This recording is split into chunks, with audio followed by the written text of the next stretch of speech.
Alors, qu'est-ce qui peut se passer si je suis engagé sur une voie spirituelle, dans un processus d'ascension spirituelle et qu'en même temps je suis dans un état de stress chronique, voire un état de dépression, d'anxiété, de burn-out?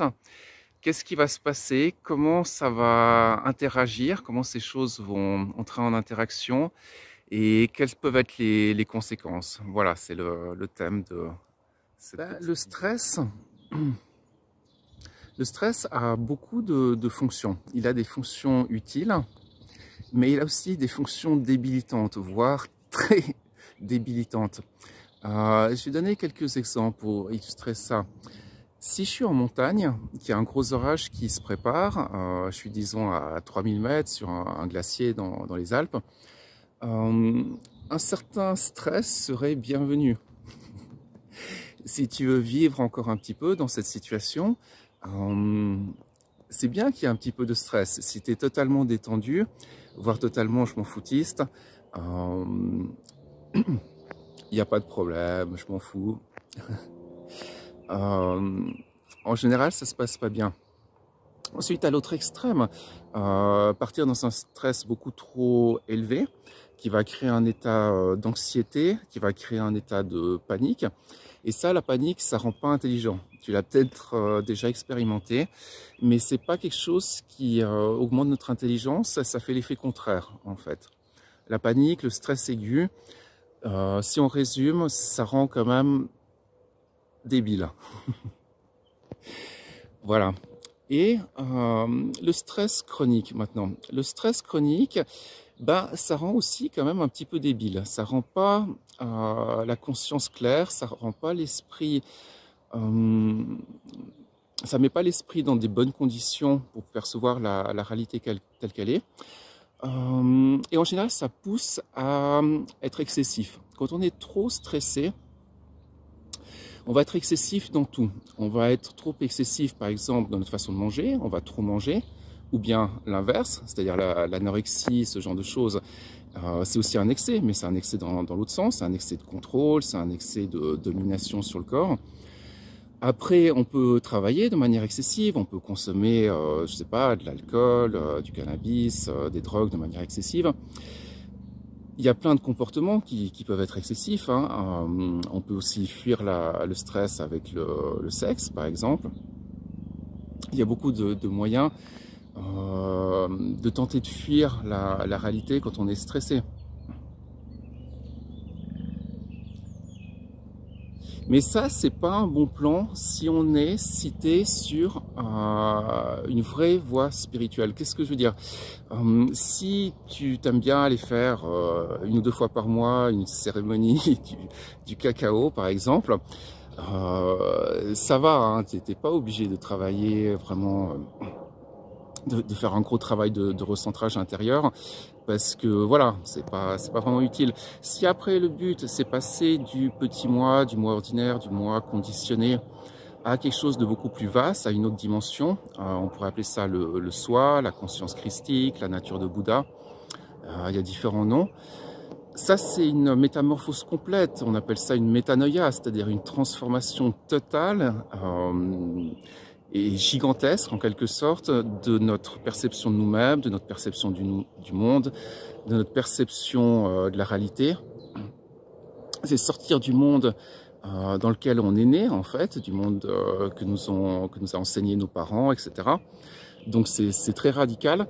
Et puis quand on est engagé dans ça, à mon avis, on ne peut pas se permettre de porter des fardeaux inutiles.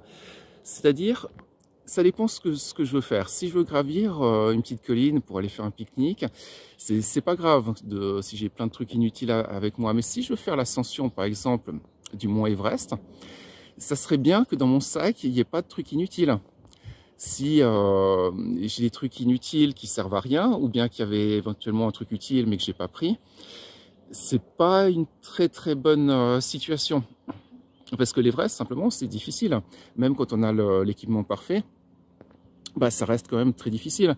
Donc la voie spirituelle, c'est un petit peu la même chose. Il faudrait mieux que notre psychisme soit désencombré, que le niveau de stress soit optimal, c'est-à-dire ni trop bas ni trop élevé. Et à partir de là, on peut avancer sur la voie spirituelle, sur la voie vers l'éveil. Et parce que c'est possible d'avancer sur cette voie, même en étant encombré de dysfonctionnements psychologiques, d'un stress aigu, d'une dépression, d'un burn-out, etc. Mais ça sera très malaisé. Encore une fois, si je veux faire l'Everest et que j'ai des chaussures qui sont 2 fois trop grandes, 2 fois trop petites, le matériel qui n'est pas adapté, je me facilite pas la vie. Et puis même, de toute façon, même si j'arrive à atteindre l'Everest, si j'ai des trucs qui me servent à rien, bah, il faudra quand même que je les balance à un moment donné, quoi. Je veux dire, soit quand je suis au sommet, soit à la descente, soit quand j'arrive au bistrot à Katmandou, mais il va falloir que je les balance un jour ou l'autre. Donc l'invitation, voilà, il faut balancer ces trucs, il faut jeter ce qui nous encombre. Un stress excessif, une anxiété permanente, c'est quelque chose qui va nous encombrer et qui va rien apporter.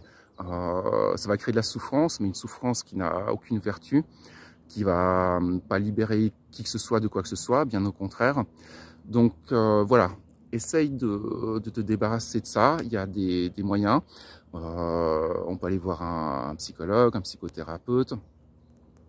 On peut faire différents types de travail intérieur. Et c'est peut-être quelque chose, au début, on n'est pas conscient, quand on a ça en soi, quand on a ce stress ou cette anxiété, souvent on n'en est même pas vraiment conscient, on pense qu'on agit normalement par rapport à la situation, on se dit bah oui mais n'importe qui sera à ma place agirait de cette manière. Par exemple, moi j'avais une amie, elle avait perdu son travail.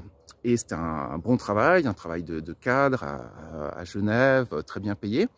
Mais j'avais vu que ça avait créé un stress vraiment gigantesque en elle. C'est-à-dire que après, elle dormait plus, elle mangeait plus. Elle passait, je sais pas, 8 heures ou 10 heures par jour à faire des recherches d'emploi.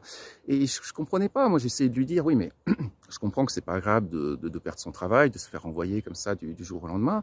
Mais je veux dire, ça va, tu vis dans une villa à Genève, en Suisse, un des pays les plus riches du monde. Tu vas pas mourir de faim, tu vas pas mourir de froid. Là, voilà, il y a ton assurance chômage qui te paye.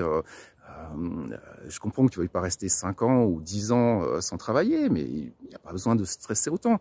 Et elle interprétait ça comme un manque de compassion ou d'attention de ma part. Elle disait, oui, tu t'en fous en fait de ce que je vis.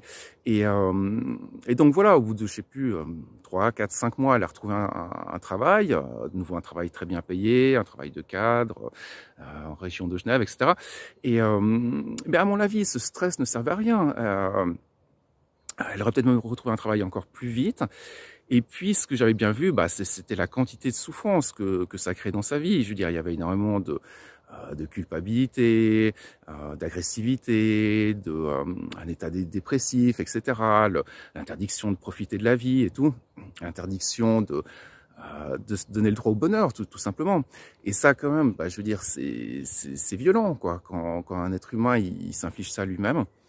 Donc voilà, moi je suis pas psy, je suis pas thérapeute, j'ai pas de conseils spécifiques à donner à une personne qui serait dans un état de stress ou de burn-out. Fais-toi aider, quoi. Et cherche, tu vas pas forcément tout de suite trouver du premier coup la personne qui peut t'aider, mais tu vas trouver. Puis, la nature a un effet antidépresseur. La marche, surtout si on marche par exemple seul, en silence, c'est un effet antidépresseur.